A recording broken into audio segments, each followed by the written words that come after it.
Fair today, foul tomorrow. When the snow will arrive and how much of it you can expect. It's really sad that it's come to this. Open elections, yes. Open carry, no. We have received a lot of emails saying that we're committing treason and it's punishable by death.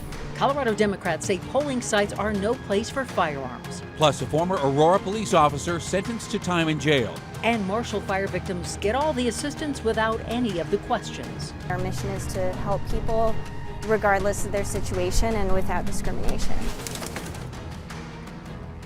Good evening. Glad you're with us tonight. I'm Shannon Ogden. Good evening. I'm Ann Trujillo.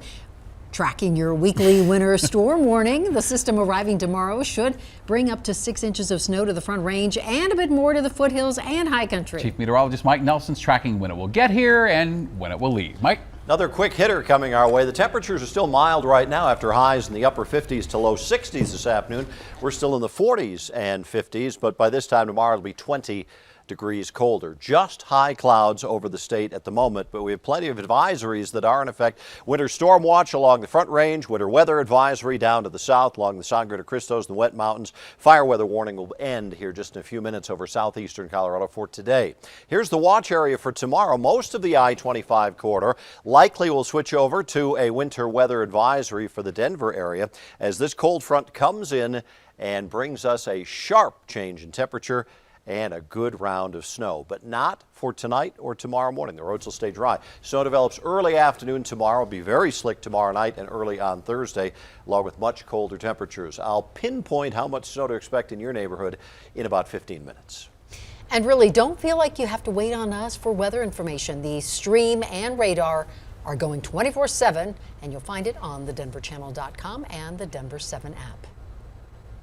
Colorado is one step closer to banning the open carry of guns near polling sites. And the bill is not without precedent and not without cause. Our Secretary of State regularly receives death threats, and it was only a year ago that our country's capital was raided. Still, any attempt to curb how and where someone can carry a gun will be met with pushback and debate. Denver 7 political reporter Megan Lopez found plenty of that today at the Capitol. Both men were on both sides. They set up camera. It's not something Arapahoe County Clerk and Recorder Joan Lopez is likely to forget anytime soon. A gentleman in a tactical vest, a camera, and open carrying. On the eve of the 2020 election at this ballot box on Prince Street, right as people were dropping off their votes, two men showed up. One set up a camera here on one side and the other side, and they continued to film voters. The men walked up to the front of the building and just stood there. The police were called, they spoke to the men, but here's the thing. They weren't breaking any electioneering laws. Right now, Colorado law says you're not allowed to electioneer a campaign within 100 feet of a ballot box, but it doesn't say anything really when it comes to carrying a firearm around these ballot boxes, particularly when people are dropping their votes off.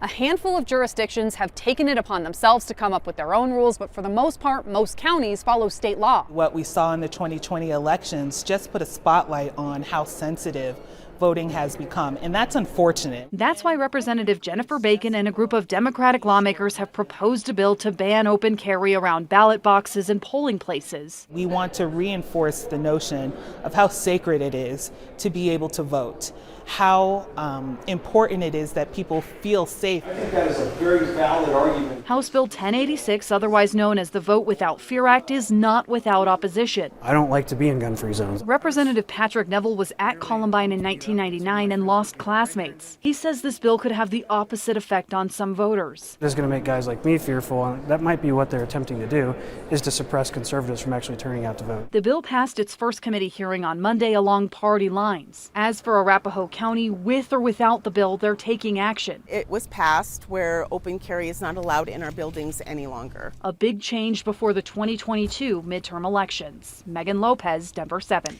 And let's put this in context. As of last year, only 6 states prohibited guns at polling places. And you might be surprised to learn which states those are. California, you might have guessed, but would you have picked Georgia, Louisiana, Arizona, Florida, and Texas? According to the Boston Globe, Mississippi, Missouri, Nebraska, and South Carolina do not allow concealed firearms, but do allow open carry. We didn't see any of that coming either. Well, yesterday we told you about a bill that would protect code enforcement workers from having their personal information shared online. Now, the law already covers healthcare workers, and today a sponsor told us it's unfortunate that it needed to expand. What we heard in committee, I think, is indicative of what's happening across our state, where oftentimes code enforcement officers are simply doing their job, but as a result of that, they experience threats, intimidation, harassment from folks, not just directed at themselves, but also at their families. The bill's already cleared the House. It is expected to pass easily through the Senate. And the threat that forced Monday's Cherry Creek School Board meeting online was deemed unsubstantiated.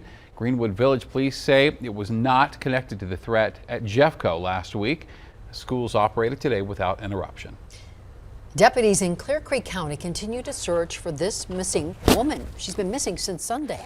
The sheriff's office says Melinda Tafoya del Toro called 911, said she was stuck in the snow. Well, deputies found her car, but not Tafoya del Toro. Anyone with information should please call police. A retired Aurora police sergeant who helped cover up a series of pipe bombings has been sentenced to 90 days in jail. Those bombs were dropped in the roadways of Aurora neighborhoods in late 2020 and early 2021. 3 homes were damaged, though thankfully no one was hurt. And the person responsible for those bombings was found to live in the basement of and have been aided by Curtis Christensen.